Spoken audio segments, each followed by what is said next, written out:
할렐루야. 아멘. 오늘 또 거룩하고 복된 주일 아침에 하나님의 성전에 나와서 예배하는 사랑하는 여러분 모두에게 하나님의 놀라우신 은혜와 사랑과 은총이 충만하게 임하시기를 주님의 이름으로 축원합니다. 아멘. 오늘은 요한계시록 3장 14절로 22절 말씀을 통해서 종교개혁과 신앙개혁운동, 이런 제목으로 함께 말씀의 은혜를 나누려고 합니다. 오늘이요, 종교개혁 기념주일입니다. 종교개혁 기념일은요, 원래 10월 31일인데 매년 10월 마지막 주일을 종교개혁 기념주일로 지킵니다. 매년마다 지키는 주일이지만 금년은 특별히 종교개혁 505주년을 맞이하는 해입니다. 그래서 금년에는 종교개혁이 과연 무엇이고 오늘날 우리들에게 요구하시는 하나님의 뜻이 무엇인지, 우리 성도들이 이날을 어떻게 지켜야 할 것인지를 생각하면서 함께 은혜받는 시간이 되어지기를 원합니다. 오늘 성경 본문 말씀은 우리 주님께서 라오디게아 교회에게 하신 말씀이에요. 라오디게아 교회에 하신 칭찬과 책망과 권면과 약속의 말씀이 우리 자신하고 우리 교회가 여기에 해당되지는 않는지, 이런 것들을 생각하면서 우리들은 죄악이 관영하고 폐역한 이 세상에서 어떻게 사는 것이 참다운 하나님의 뜻을 따라서 사는 것인지 우리가 깨닫고 은혜받는 시간이 되었으면 합니다. 아멘. 저는요, 첫 번째 종교개혁의 역사적 의미를 한번 생각해 보려고 합니다. 종교개혁 기념주일이란 성탄절이나 부활절 다음으로 우리 기독교에 있어서는 대단히 뜻깊은 주일입니다. 중요한 날이에요. 천년의 기나긴 중세의 암흑시대의 막을 다 내려버리게 하고요, 부패한 천주교의 무지한 교권의 탄압에서 해방이 돼가지고 복음의 광명을 되찾은 날이 종교개혁 기념주일입니다. 이 종교개혁 주일에 대해서 해마다 말씀을 드리는데 오늘 또 다시 한번 반복해서 말씀을 드리려고 합니다. 종교개혁이요, 지금부터 505년 전에 1517년 10월 31일에 시작됐어요. 그래서 천주교 개톨릭교회예요. 개톨릭교회. 개톨릭교회에서는 제성절이라고 있어요. 제성절. 제성절은 그 천주교에 다니는 사람들은 아주 명절로 지키는데, 명절날이죠. 이날이 제성절이 무슨 날이냐면 세상을 떠난 많은 성자들을 숭배하는 날이에요. 이날 수많은 사람들이 어디로 모이냐면 베드로 성당에 다 모여요. 이날 독일의 신부이면서 이 비텐부르크의 이 대학 신학 교수였던 마틴 루터가 교황의 부당했던 이단설에 대해서 항거합니다. 그리고 95개 교회의 항의문을 써서 대학 강당 정문에다 붙여놔요. 그리고 종교개혁이 시작됩니다. 마틴 루터가 종교개혁의 기치를 들게 된 직접적인 동기가 있는데, 그 동기가 뭐냐? 그 유명한 면죄부예요. 면죄부. 생각을 해봅시다. 당시에 교황이 누구냐면 레오 10세인데, 이 교황이 당대 사업으로 뭘 했냐면 베드로 성당을 건축해요. 근데 베드로 성당을 건축하는데 건축 사업비가 부족합니다. 부족하면 어떻게 돼요? 우리 집사님? 건축비가 부족하면 부도가 나버려요. 그러니까 사업비를 만들기 위해서 뭘 만드냐면 면죄부를 만들어요. 그래서 알브레트라는 사람을 통해 가지고 이 전 유럽에다 이 면죄부를 판매해요. 그런데 그 알브레트 일행이 독일에 와서 면죄부를 파는 모습을 누가 봤냐면 마틴 루터가 봤어요. 그런데 파는 모습을 보고 막 화가 나기 시작하고 막 부글부글 끓어요. 분노가 나기 시작해요. 교황이 발행하는 이 면죄부만 사면 어떻게 그 사람들한테 면죄부를 팔았냐면, 잘 들으셔야 돼요. 이 면죄부를 사기만 하면 자기 죄가 사면 돼.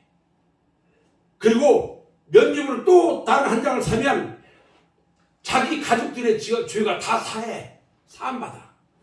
또 아버지를 위해서, 돌아가신 아버지 어머니를 위해서 면죄부를 사면 죽은 조상들의 영혼까지도 지옥에서 나와가지고 천국으로 옮겨진다고 거짓말을 하면서 면죄부를 팔았어요. 잘 들으셔야 돼요. 지금 이 어처구니 없는 거짓말을 듣고 그것을 사겠다고 사람들이 줄을 쫙 서있는데 너무너무 불쌍한 거예요. 이것을 누가 했냐면 가톨릭 천주교의 교황이 했어요. 이런 잘못된 악행을 그대로 둔다면 이것은 주님의 교회를 하나의 조롱거리로 만드는 것이고 교인들의 참다운 신앙을 말살시키는 것이라고 확신했던 그 마틴 루터가 급기야는 종교개혁을 단행하게 됩니다. 마틴 루터가 종교개혁을 단행할 때에 성경 말씀을 들고 했어요.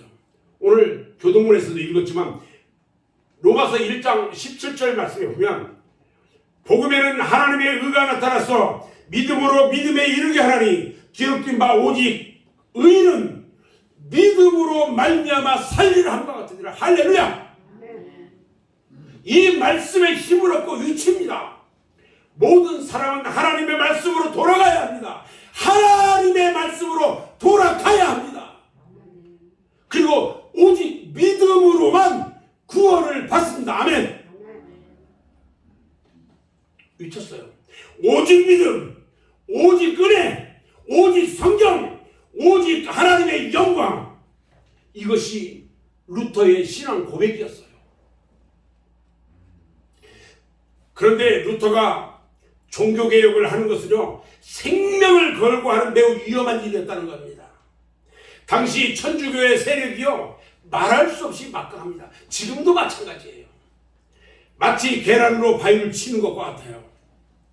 그런데 루터가 말합니다. 마귀가 이 도시의 기왓장 수만큼 많다 할지라도 나는 반드시 이 일을 할 거다. 이 엄청난 일을 하는 데는요, 수많은 고난과 환난이 닥쳐옵니다. 때로는 좌절도 했습니다. 그리고 마틴 루터는 우리들이 오늘 부른 찬송 585장 내 주는 강한 성이요, 이 곡을 작곡하기도 했어요. 그래서 종교개혁은 항상 부패하고 타락한 우리들의 신앙을 새롭게 개혁하는 의미가 있는 것입니다. 오늘 우리 성도들은요, 과거에 나태하고 형식적인 신앙생활에서 이제는 과감하고 개혁을 해야 할 때가 된 것을 깨달아야 됩니다. 아멘. 오늘 우리들은요, 라오디게아 교회의 모습을 보면서 우리들의 신앙의 개혁을 해야 합니다. 요한계시록 2장과 3장의 초대 7교회는요, 당시 실존에 있었던 이 교회입니다. 이 7교회를요, 시대적인 상황 그리고 예언적인 의미에서 봤을 때에 초대 7교회는 예수님의 부활 승천 후에 성령 강림으로 교회가 시작이 됩니다. 그리고 예수님의 재림할 때까지의 시대를 7시대로 나누어서 볼 수가 있어요.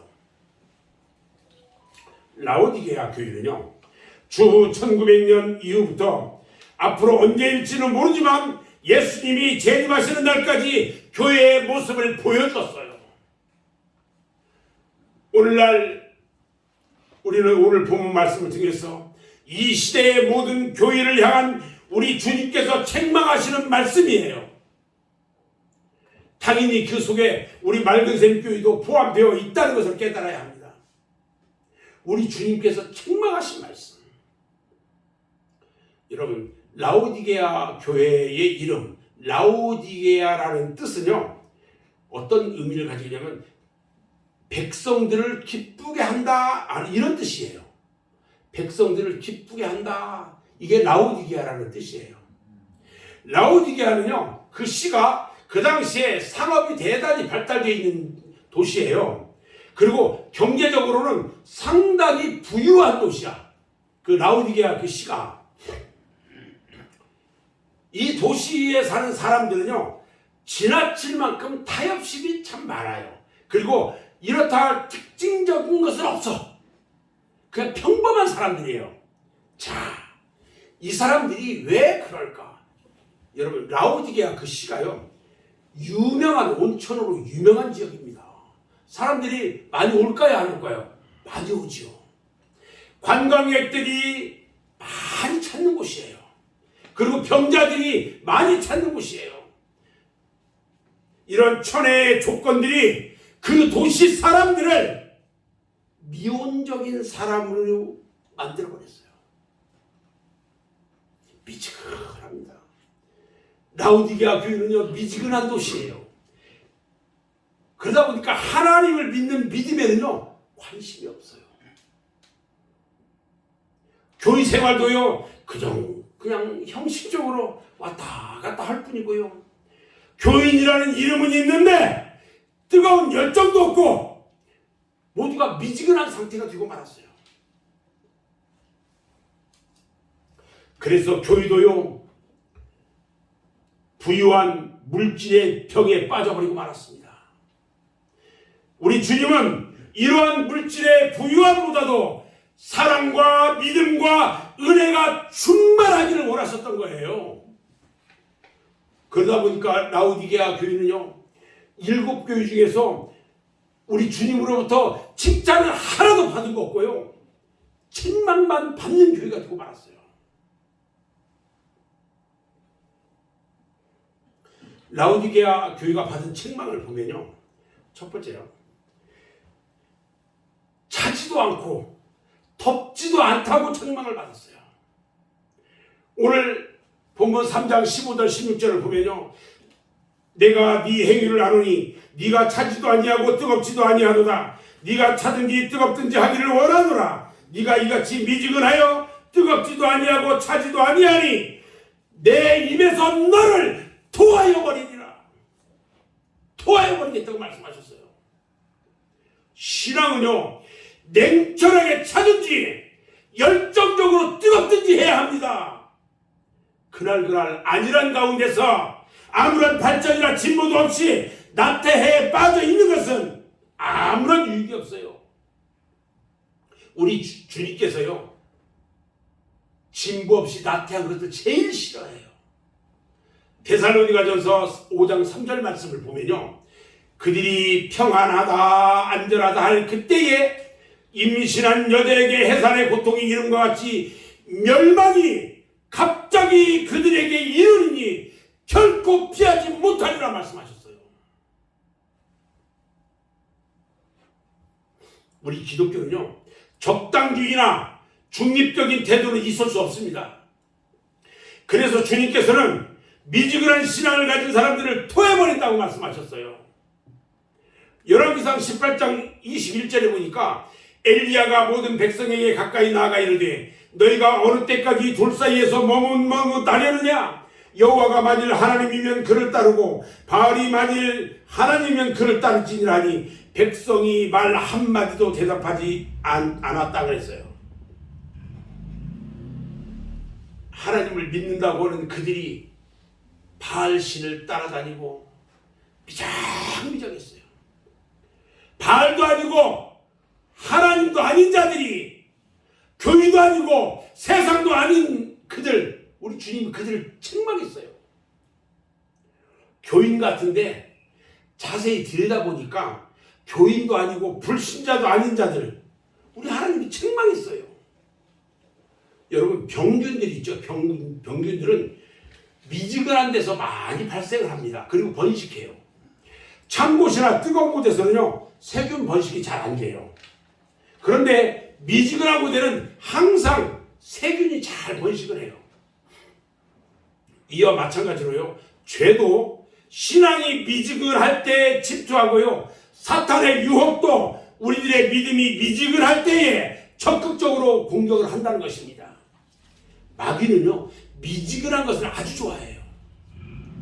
반면에 마귀는 열심히 뜨겁게 교회 다니는 거, 뜨겁게 기도하는 거, 뜨겁게 언급하는 거, 뜨겁게 봉사하는 거 제일 싫어해요. 사랑하는 여러분, 여러분들은 지금 신앙이 뜨겁습니까? 차갑습니까? 주님으로부터 도함을 받지 않을까 다시 한번 자기 자신을 돌아보시기 바랍니다. 갈리기아 다소에서 출생했던 사울이라는 사람은요 매우 차가운 사람이었어요. 그런데 그가요 예수를 잡으러 가는 다메섹에서 주님을 만납니다. 그리고 아주 뜨거운 사람으로 바뀌었어요.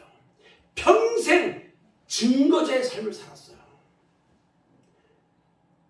사랑하는 성도 여러분들도요 뜨거운 믿음의 성도가 되시기를 주님의 이름으로 축원합니다. 두 번째, 라오디게아 교회는요 우리들은 부자라 부유해서 부족한 것이 없다 이렇게 말해요. 그것을 우리 주님이 책망했어요.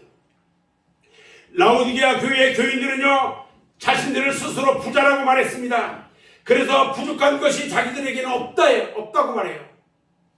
그런데 우리 주님은요 그런 라오디게아 교회를 책망합니다. 오늘 본문 17절 말씀을 보면요 네가 말하기를 나는 부자라 부유하여 부족한 것이 없다 하나 네 곤고한 것과 가련한 것과 가난한 것과 눈먼 것과 벌거벗은 것을 알지 못하는도다 말했어요. 사람들은 물질의 풍요를 누리게 되면 교만해져 가지고 자신을 볼 줄 모릅니다. 그래서 저들은요 물질만 있으면 모든 것이 다 되는 것으로 착각을 하고 말아요. 자신들의 영적 상태가 지금 곤고하고 가련하고 가난하고 눈멀고 헐벗었다는 것을 알지 못한다는 것입니다. 오늘 우리들도 마찬가지예요. 불과 3, 40년 전에 배고픔과 헐벗음에서 벗어나서 이제는 국민 경제가 좀 높아졌다고 해가지고요 사치와 낭비와 향락에 빠져가지고 살아계신 하나님의 말씀을 듣기 싫어합니다. 이제 우리가 깨달아야 할 것은 내 자신이 과연 곤고하고 가련하고 가난하고 눈멀고 벌거벗은 자가 아닌지 주님의 말씀에 귀 기울여서 듣고 회개해야 합니다.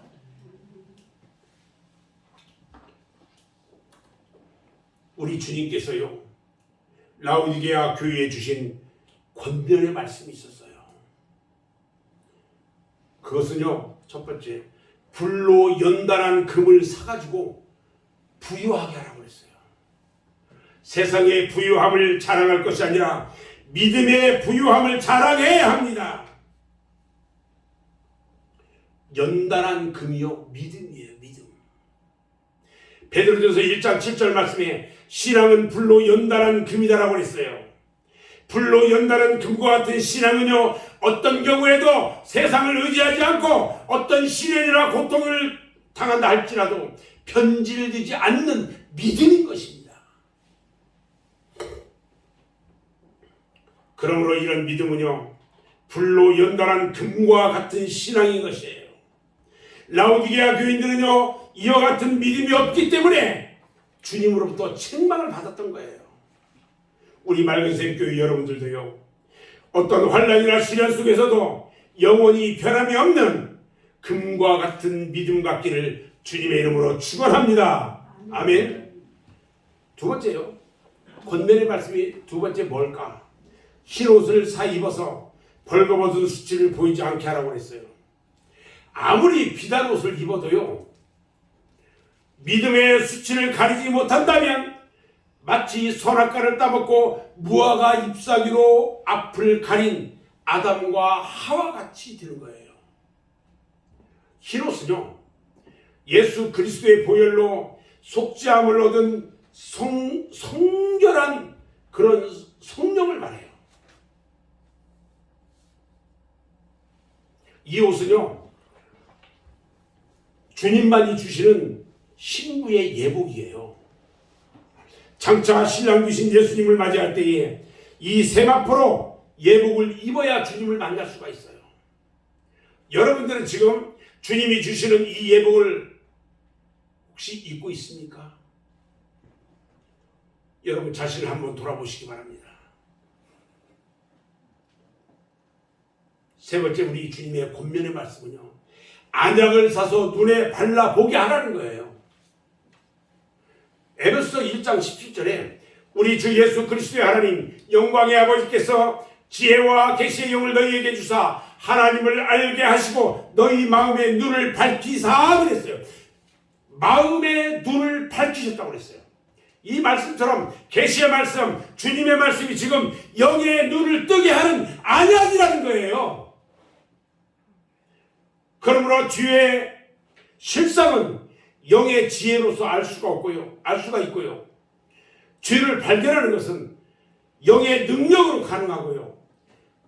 내세, 즉 영생의 세계를 보는 것도 이 영안이 열려져야만 알 수 있는 거예요. 여러분, 영안이 열려져야 돼요. 여러분들이 영의 눈이 밝아지면은 자기 자신을 똑바로 볼 수가 있어요. 여러분의 영의 눈이 밝아지면 예수를 볼 수가 있고요, 하나님을 볼 수가 있고요, 천국을 볼 수가 있고요, 불쌍한 영혼을 볼 수 있게 되는 거예요. 우리 주님이요 또 권면합니다. 열심을 내라, 회개하라. 열심을 내라, 그리고 회개하라고 그랬어요. 이 주님의 음성을 듣고 마음의 문이 열려져야 되는 것입니다. 열심은요, 뜨거운 마음을 말하는 거예요. 열심이 식어지면 미지근해지고 더 식으면 차가워져요. 여러분, 차가워진다는 것은요, 죽음을 의미하는 거예요. 연탄불이나 보일러가 꺼지면요, 방바닥이 차가워져요. 죽은 사람에게는요, 체온이 없고 차가워요. 이것처럼 우리들의 믿음이 식으면 이것은 곧 영혼이 죽는 것을 말하는 겁니다. 따라서 우리는 부지런해서 게으르지 말고 열심을 품고 주를 섬기며 회개해야 합니다. 그리고 주님의 부르시고 문 두드리는 소리를 듣고 주님을 내 안에 영접해야 하는 것입니다. 아멘. 계시록 3장 20절에요. 볼지어다 내가 문 밖에서 서서 두드리노니 누구든지 내 음성을 듣고 문을 열면 내가 그에게로 들어가 그와 더불어 먹고 그는 나와 더불어 먹으리라 말씀하셨어요. 우리 성도들은 언제든지요, 주님의 음성을 듣고 문을 열 준비를 해야 합니다. 주님은 지금도요, 우리를 찾아와 가지고 문을 두드리고 계셔요. 이 시간 주님을 영접하는 여러분들 되시기를 주님의 이름으로 축원합니다. 자, 그러면 오늘 이 시대가 필요한 신앙개혁운동, 그것은 과연 어떤 것일까? 우리 기독교에서도요, 교회적으로나 교단적으로나 또는 개인적으로 고치고 새롭게 개혁되어야 할 것들이 참으로 많이 있어요. 고치고 개혁하고 새로워져야 합니다. 사무엘이 외치던 종교개혁, 세례 요한이 외치던 종교개혁이 일어나야 되고요, 니느웨 성에 종교개혁이 일어나야 합니다. 수문앞 광장에 회개운동과 개혁운동이 일어나야 합니다. 오늘 개혁운동은요, 종교개혁은요, 먼저 자기의 신앙개혁부터 일어나야 돼요. 여러분들의 한 사람 한 사람의 신앙개혁부터 일어나야 된다는 거예요. 자기 개혁이 무엇입니까? 우리 한 사람 한 사람이 모두 새로워져야 한다는 거예요. 무엇이 새로워져야 됩니까? 한 사람 한 사람이 무엇이 새로워져야 되냐는 거예요. 여러분, 우리의 신앙이요 새롭게 개혁되어야 합니다. 교회 오래 다녔다고 해서요 신앙이 좋은 거 절대로 아닙니다. 절대로 연조와 신앙은 정비례하지 않아요. 오히려 오래 다닌 사람들을 보면요 타성이 붙어 있고요 요령만 생겨가지고 하나님 앞에 형식적인 믿음이 되어버립니다. 형식과 의식에서 과감하게 변화되어야 합니다. 예수님은요 의식하는 바리새인들과 사두개인들을 책망했어요. 그 다음에 무엇이 새로워져야 되냐? 우리의 생활에 변화가 있어야 된다는 거예요. 하나님을 믿는다는 우리 그리스도인들의 생활을 한번 보십시오. 불신자와 비교해가지고 과연 얼마나 하나님 앞에 바른 생활을 하고 있는지 자신을 되돌아봐야 되고요. 입으로만 주여 주여 하는 거 그렇게 할 것이 아니라 하나님의 말씀대로 실천하는 행함의 생활을 하는 변화가 있어야 한다는 것입니다. 또 무엇이 새로워져야 되느냐? 우리의 봉사도 헌신도 개혁되어져야 되는 것입니다. 우리들은요 봉사나 헌신이나 하는 말을 곧잘 합니다. 그런데 과연 주님을 위해서 얼마나 헌신하고 얼마나 봉사하고 하였는지 이 시간 돌이켜보고 하나님 앞에 잘못된 것을 고쳐야 할 것입니다. 자기의 신앙개혁이란 인간성이 변화되어야 하는 것을 말합니다. 지금까지 믿음이 있노라고 하면서도요 실상은 믿음이 없어요. 하나님을 믿는다고 하면서도 실상은 믿음이 없어서 믿음이 없이 그냥 살아왔던 거예요. 이제요 우리의 인간성이 변화돼야 합니다. 사울이 변해서요 바울이 되었고요 시몬이 변해서 베드로가 된 것처럼 우리에게 변화가 있어야 합니다. 여러분 그릇 공장에 가면 수백 가지 종류의 그릇들을 만들어요. 그 그릇 중에 잿더리가 있어요. 잿더리는요 아무리 닦아도요 밥이나 음식을 담아 먹을 수가 없습니다. 마찬가지로 우리의 죄악된 인간성을 그대로 가지고 있으면 안 된다는 거예요. 새롭게 변화되어야 하는 것입니다. 인간성이 변화되는 것은요 성령의 역사로만 이루어질 수가 있습니다. 낡아서 못 쓰는 그릇이나 고철들은요 그대로 사용할 수가 없어요. 3,000도 이상 뜨거운 용광로 속에 들어가서 녹아져가지고 새로운 제품의 그릇이 되어야 사용할 수 있어요. 우리의 인간성의 변화는요 나의 의지나 노력으로 되어지는 것이 아니라 하나님의 성령의 능력으로 변화되어지는 것입니다. 아멘. 스가랴서 4장 6절을 보면요 만군의 여호와께서 말씀하시되 이는 힘으로 되지 아니하며 능력으로 되지 아니하고 오직 나의 영으로 되느니라. 할렐루야. 성령 받고 변화되면 하나님의 큰일 할 수 있습니다. 하나님이 크게 쓰시는 그릇이 될 수 있는 것입니다. 아멘. 아멘. 모세가요 그의 나이 80세가 되었을 때요 백발을 휘날리면서 호렙산 기슭에서 양치던 목부였어요. 그러나 하나님이 그를 불러가지고 성령을 체험하게 되었을 때에 이스라엘 백성을 애굽에서 인도해가지고 이끌어내는 하나님의 일꾼이 되었던 거예요. 베드로는요 갈릴리 바다에서 일생 동안 고기나 잡던 어부였거든요. 그런데 그가 예수님의 부름을 받고 성령을 받고 얼마나 큰 하나님의 일꾼이 되었습니까? 바울도요 성령 받고 거듭나서야 하나님의 큰 일꾼이 되었고 쓰임받게 되었던 것입니다. 사랑하는 여러분,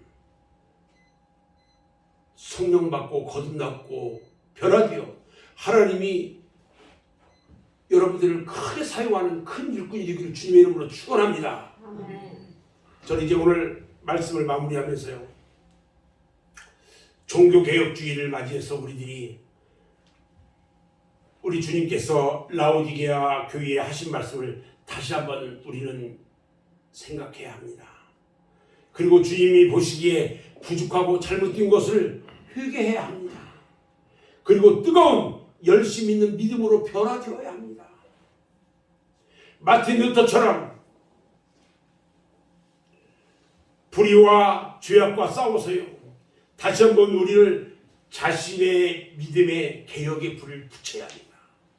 내 믿음의 개혁의 불을 붙여야 해요. 오늘 이 시간 예배드리는 우리 모든 성도들이요, 루터와 같은 신앙 개혁 운동을 일으킨다면 우리 맑은샘 교회는 변화될 것입니다. 그리고 여러분들의 가정이 변화될 것입니다. 그리고 여러분들이 살고 있는 이 지역사회가 변화될 것입니다. 제가 바라기는요, 이 신앙개혁운동이 여러분들 가슴마다 뜨겁게 일어나기를 주님의 이름으로 축원합니다. 기도하겠습니다.